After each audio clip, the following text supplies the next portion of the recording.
Well, good morning, everyone, and welcome to the first installment of the Spike Stevens Show. I am Spike, your host. How are you guys doing this morning? I hope everyone is having a good day. Welcome to the show. What we're going to do here is try to go every morning. We'll do a post-mortem of Raw, SmackDown, and NXT. Hit you with the pay-per-views on Monday, a little bit of commentary. We'll do a recap, a little fantasy booking, and a crawl in the mix. Hey, I have ideas. I like to share them. So that's what you're going to get. I hope you guys enjoy the show. It's morning. I hope everyone's having a good morning, good day whenever you listen to this, and welcome to the fabulous studio apartment here in Bloomington, Minnesota. I am Spike once again. I am your host, and hey, let's talk Raw. I thought Raw was a good show this week. I thought Raw was very interesting, and I was wondering if they were going to be able to keep the momentum going from the post-WrestleMania Raw, which is always a good time. Thought it was a great show last week, and I thought they did real well. The Superstar Shakeup was interesting. They made a lot of moves, maybe more moves than I'm used to them making on the Shakeup.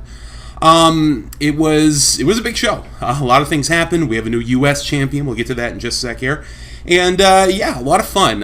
Crowd was into it again, which is always great. And it made for a really entertaining show. So I'm a big fan. Sometimes I can get a little negative on the product, and right now I'm in a very positive place. So let's talk about this banger of a show. So Superstar Shakeup. Raw was coming at us live from, where was it? Hartford, Connecticut, I believe. And, so we started off with Kurt Angle came out to the ring, general manager of Monday Night Raw. And he came out, he hyped the Superstar Shakeup, he promised big things were going to happen. And out comes Jinder Mahal as our first mover, moving over to Monday Night Raw from SmackDown. I thought this was interesting. I was confused at WrestleMania with their decision to put the U.S. title back on Jinder Mahal, just because, when Jinder Mahal was the WWE champion, I think the majority opinion was that it didn't go classically well. I thought he improved while he was champion, but I still am not sold on him being a big deal, and I thought that a lot of his heat kind of died off after he dropped the title, and I mean, some of that's going to happen naturally, but in the four-way, I thought he was definitely the least over guy, be it as a face or a heel, so I was confused, but it makes a little more sense now. Jinder Mahal comes out, and he talks about how he's happy to be on Raw, but he's upset. It was pretty amusing. He was upset that Kurt Angle didn't send him a limo. He doesn't run around in a Jeep or a town car, whatever they sent him out, and he was talking about he wanted to be treated like a star, which is nice. And Angle said, "Well, if you wanna come to Monday Night Raw, we settle our differences in the ring." And he's gonna book him in a match right now. And out comes Jeff Hardy, and we lead off the show. I mean, after a brief promo with Jinder Mahal versus Jeff Hardy for the United States Championship, and I think we all kind of figured the title change was coming on this one. It was a good match, actually. And I don't always say that about Jinder Mahal matches, because usually they're not that good. But this was actually really good. Sort of like the match where Jinder dropped the strap to AJ Styles. Or no, not the one where he lost it, but the one at Clash of Champions, where he had the rematch. And I thought that was a really good match, and Jinder really actually held his own and carried a good deal of it. And I thought the same was true here. I thought both guys, put up a good performance. The crowd was into it. Jinder, he's a basic wrestler, but he hit his stuff really well, and it was a good back and forth match. It was pretty good. Hopefully, the move to Raw will keep Jinder motivated, because maybe he's okay. Maybe this guy is all right. I don't necessarily want to see him as a world champion again, but if he can be a mid-card level guy and add something to Raw, hey, great. You know what I mean? Good match, fun match. Crowd was super into Jeff Hardy, and he ended up winning it. Hit the Twist of Fate, hit the Swanton Bomb, 1, 2, 3. New champion. He seemed excited. The crowd popped for it. This was a great way to start this show. Actually, this was really good. I was super into it. So they did that. Rumors are that one of the two mid-card champions is going to move to SmackDown now, with both the IC and the U.S. title being on Raw. The hot rumor had been Seth Rollins for a minute, but I wouldn't be surprised if it's Jeff Hardy now that goes over to SmackDown, especially if Matt's going to keep teaming with Bray Wyatt and doing the Woken thing. If Jeff's not going to be a part of that, him moving shows, I think, makes a lot of sense. So we will see what happens tonight. In any event, Jeff Hardy's your new U.S. champion. Fun match. Great way to start the show. We go backstage. Jinder Mahal is upset. He says he wasn't prepared to compete. He runs down Kurt Angle for kind of showing him up. And we find out he's going to get a rematch with Jeff Hardy at the Greatest Royal Rumble pay-per-view. So, hey, cool. I'm all about it. And then No Way Jose comes dancing through as Jinder Mahal is scowling and yelling at Renee, and No Way Jose comes congaing through and says, hey, you should smile. That's what I do. When life gets me down, I say no way. I like No Way Jose. If you guys haven't seen No Way Jose on NXT, he hasn't been around a whole lot recently. I guess they figured he was ready to do his bit on the main show, and he was good. And he ends up congaing off with Renee, and it was cute. It was pretty fun. So, good start. And then after the break, we go to Bayley and Sasha Banks as our next match. It was a pretty good match. There was a botch early. Bayley went for a springboard something and just slipped off the rope, and they didn't let it get them down. They worked back. It was an all right match. It was about 10 minutes, and it ended up just setting up for the debut of the Riot Squad on Monday Night Raw, which was interesting. I would assume this means Absolution goes over to SmackDown, but it was good. Riot Squad looked real good. They came out. Sasha had the bank statement in on Bayley, and they had a good little sequence actually where they countered, and then Banks did the bank statement, and then the Riot Squad came out, and they laid out both of the ladies. Sasha took Logan. She did a pop-up headbutt, which was pretty cool, and then Liv Morgan did a kind of a backstabber kind of thing, and then Ryan hit the Riot kick on Bayley. So good Raw debut for the Riot Squad, and I'm a big fan of Ruby Riot, so I'm hoping that this goes somewhere. Then we go to next match was Authors of Pain getting a rematch with Slater and Rhino. And Slater and Rhino, this was interesting. They came out and they said, we're ready for you this time. And I thought it was just going to be another bulldozing session for the AOP. And it was kind of a squash, but Rhino got a lot of offense in. AOP ended up, taking over and ended up hitting the last chapter and got the win. But I was surprised that AOP didn't look more dominant for a second week, just to really establish them as badasses. But they got the win. It was fun. Rhino hit his stuff well, so it was a good little match. Kind of again squash adjacent, but Rhino got some work in there too. So fun showcase for the AOP. After that, we had Miz TV with the mystery guest, and we knew it was going to be somebody coming over to Raw from SmackDown, and it ended up being Sami Zayn and Kevin Owens, who, of course, last week had a match against each other where the winner would get a Monday Night Raw contract. Neither guy won, so now they're both here. Kurt Angle comes out and he's like, hey, what the hell? And they end up pulling up an email from Stephanie McMahon, or a memo or something, and she ended up overriding Angle's decision and offering them both contracts for Monday Night Raw. So kind of emasculating Kurt Angle a little bit. Hey, just because Stephanie's not on the show in person doesn't mean that she can't cut somebody's balls off, okay? She can still do that via email. So she did, and it was a fun segment. Zayn and Owens were great. Miz was great in his role. And so Angle's out, and then he says, well, Miz, guess what? You are being sent over to SmackDown. And he's the only one we found out. Now, we're going to find out the way they did the shakeup this year, and I can't remember if they've done it this way in years past, is everyone who's coming over to Raw came over tonight, everyone who's going over to SmackDown, they're going to find that out, or last night rather, and then tonight on SmackDown we're going to find out who's going over there, except for The Miz. And they played it up that Daniel Bryan, despite having stepped down, had a little bit of clout left, and he had personally requested that Miz go over to SmackDown. So that should be awesome. I think we have all been, well, I can't speak for everyone, I have been dying to see Miz and Daniel Bryan ever since Talking Smack, however many months or however long ago that was, when they had that just huge, amazing segment. I can't wait to see the two of them hook up. I think that's going to be amazing. I think Miz is underrated as far as what he can do in the ring. Daniel Bryan obviously can still go, and with the intensity and the personal issues that they've built up over the past months, I think that's going to be awesome. And I love that they played that up here tonight. So, and then they say, Kurt Angle says, well, we're gonna send you off right.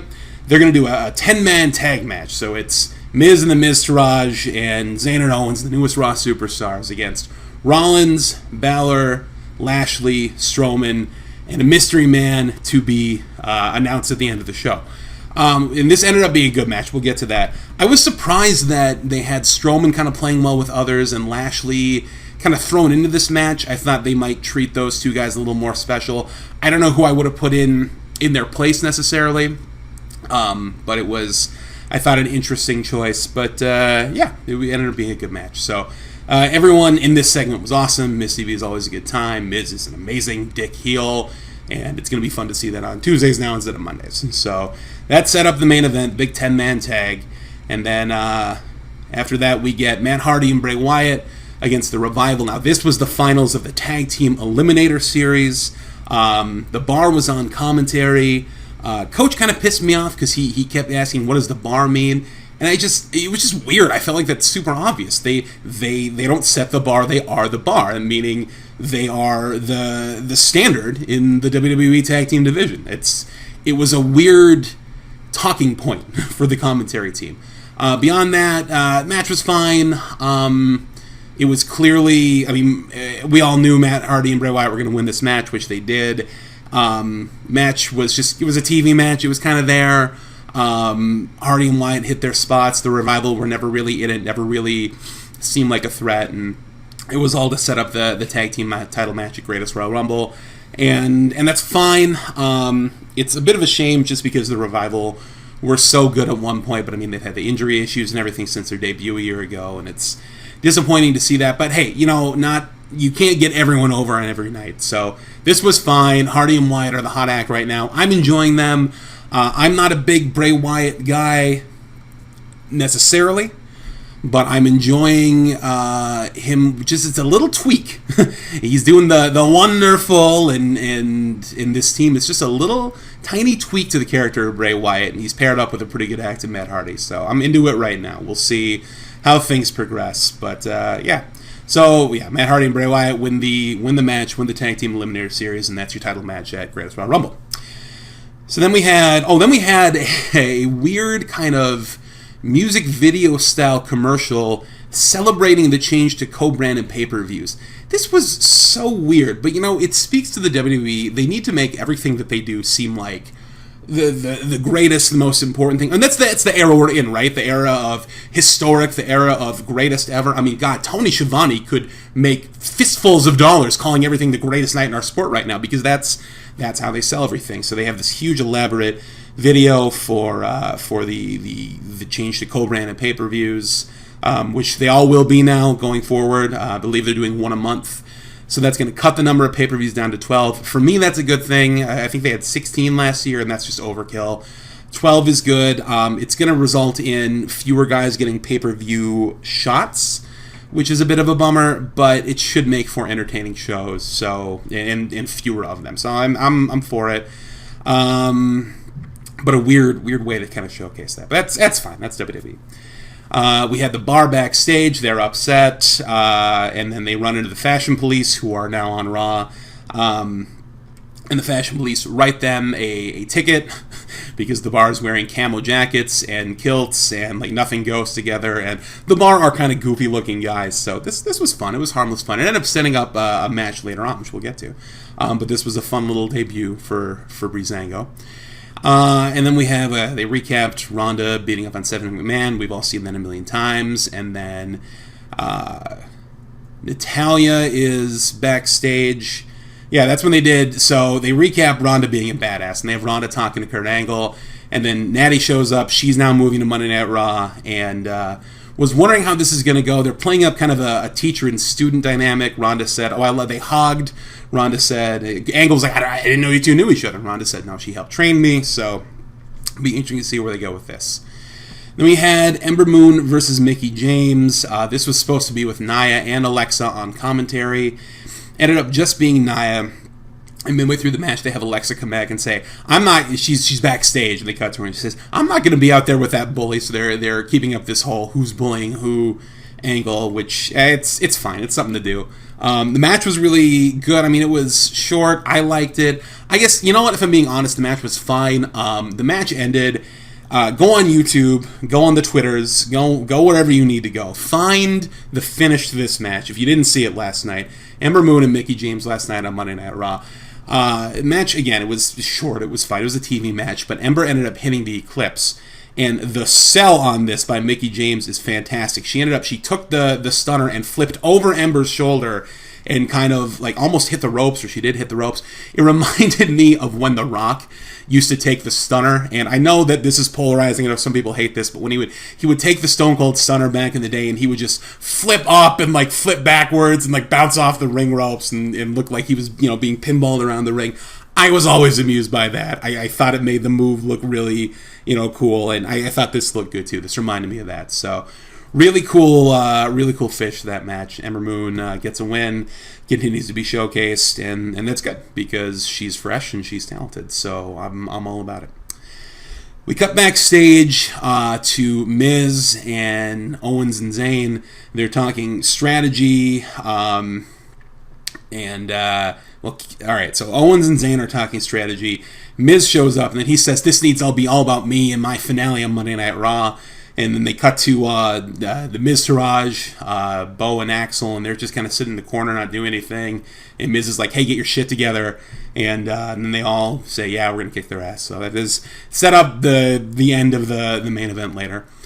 Okay, then we come back, and Dolph Ziggler is now on Raw, and this is it was borderline painful for me because I'm such a huge fan of Dolph Ziggler, and they've just done so nothing with him. And at this point, I don't think anyone expects them to do anything with him, and that's fine. But it was just kind of like, oh, well, Dolph Ziggler switched brands now. Who gives a shit on Raw? But it ended up being kind of cool. So Ziggler comes out in the ring, and he's talking about how he's the greatest, because that's what he does. And out comes Titus Worldwide. I love Titus O'Neil, okay? I will listen to Titus O'Neil talk to anyone. I love this guy. In the ring, mazo, but like as a manager, as a character, just fantastic. So they come out, Titus and Apollo and Dana come out. Dana's bouncing around like an idiot. And Titus comes out and he says that Ziggler is a multi-platform superstar. He's a wrestler, he's an actor, he's a comedian. It was pretty good. Offers him a contract for Titus Worldwide. And this is where it got interesting. And Ziggler says, well, thank you for this, but I don't need any. I can't remember if he ripped it up or he threw him in his face or something. And he said, the thing you don't know is I didn't come alone. And out comes Drew frickin' McIntyre, okay? McIntyre comes out and they lay these guys out. It was great. McIntyre hit the headbutt. They were beating him up. Ziggler hit the super kick on one of them in the corner, and they ended up doing a combination. The Claymore, the big boot from Drew, hit that right as Ziggler hit the zigzag. Pretty interesting stuff. I don't know what the dynamic is going to be with Drew and Dolph. I don't know if they're going to tag. They certainly got a hell of a tag team finisher in that combo move. I thought that was neat. I don't know if it's going to be a Shawn Michaels Diesel situation where Drew is kind of the heavy for Dolph. I would hate to see Drew relegated because he has been very hot on NXT. His comeback has been really good. Maybe it'll be that Dolph is more the mouthpiece for Drew. I don't know. And I'm okay with it. I don't know. I'm actually really excited to see what this pairing brings. So it should be really good. Or at least I hope it's really good. I'm for it. As a Dolph Ziggler fan, if they're doing something with him that's not nothing, I like that. I like that they're doing something with Drew. I like that he came out. I think he's better as a heel. He's a big mother. He's got a beard and chest hair, and he beats the shit out of people. I'm for it. I'm for it. So we'll see what happens. All right, that was a good segment. Then we have Roman Reigns come out, and now this was the only part of the show that I just kind of scratched my head at. So they have Roman come out, and Roman gets booed out of the building, and it was interesting. I wondered how much of that last week was the post-WrestleMania crowd, because the WrestleMania crowds, they hate Roman Reigns, okay, and they have for years now. But I wasn't sure. It's not 50-50, but there's always a portion of the fans that cheer for Roman Reigns. Well, those fuckers were not in the building last night. Roman Reigns got booed out of the stratosphere, and he didn't really acknowledge it. He came out and he said, "Once again, I'm here. Once again, Brock Lesnar isn't." It's like no one gives a shit about this angle. By the way, we don't care that Brock Lesnar's not there. We're mostly fine with it. And then he says, "I'm going to beat his ass at Greatest Royal Rumble. I'm going to be the champion." It's fine. He's just such a natural dick. I just wish they would go full with him as a heel. And, I mean, it's fine. He gets a reaction. I don't know. The opinions vary on Roman Reigns. I don't get what they're doing with him. But anyway, out comes Samoa Joe again. And, I mean, Joe's always fun. Joe got a good pop. But it's basically a rehash of what they did last week, where Joe says, you need to shut up because you can't beat Brock Lesnar. But they leaned heavier into it. And Joe almost came off to me like an advocate for Brock Lesnar, who of course already has an advocate. And it was kind of weird. I was thinking after the segment, I was thinking it over, and there's a lot of rumors right now about the contract status of Brock Lesnar. One of the rumors is that he signed for like 2 more dates, basically so he can drop the strap to Roman at the Greatest Royal Rumble and then be done.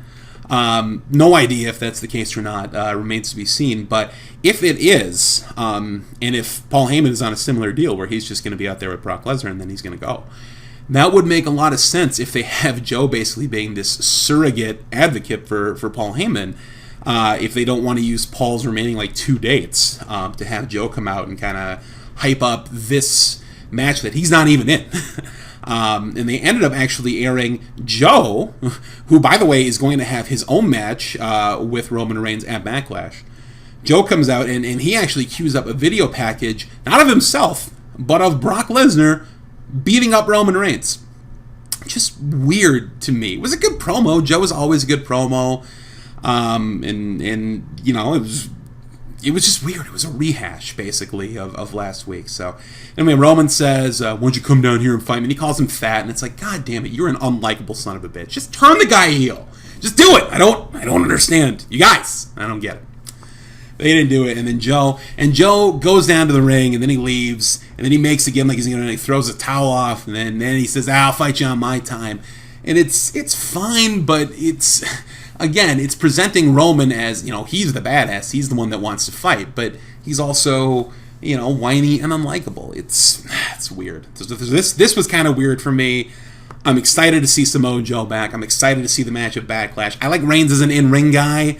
I think he and Joe should have a good match at Backlash. It may well be for the Universal title. I have no idea. But the segment here was weird. So anyway... And they have Absolution comes out. It's Natalya gets her Raw debut against Mandy Rose. One weird thing is that Absolution, and I assume they'll correct this soon, is still coming out to Paige's music, which Paige is an active character on SmackDown, so that needs to change. That was a little bit weird. I thought she was coming out to announce something about SmackDown, and it turns out it's Absolution. So, I don't know. Natty and Mandy Rose, this was a squash. This was a showcase for Natty to come in. She beat Mandy Rose with a sharpshooter, and then Sonya Deville attacks after the match. They're beating down on Natty, and then out comes Ronda for the save, playing on the little interaction they had earlier. Natty, I was wondering if she was going to turn on Ronda. She didn't, but she kind of gave her some side-eye because, this is her student, I guess, and she came out to make the save for the teacher, so I'm assuming that's where they're going with it. I'm excited to see them get there. I like Natty better as a face, but if she's going to be a heel, I want her to be a heel with some purpose. Natty is the smug cat lady, doesn't do a whole lot for me, but this is good. I'm cool with where we're at right now. Wondering with the squash, are Absolution headed to SmackDown, especially with the Riot Squad coming over to Raw? Who knows? I guess we'll find out tonight. Okay, and then they show Baron Corbin's coming to Raw. No one cares. We'll just move forward. Bar fought the Fashion Police, and actually Breezango got the win here. It was a short match, just a few minutes. It was okay. They had some good back and forth.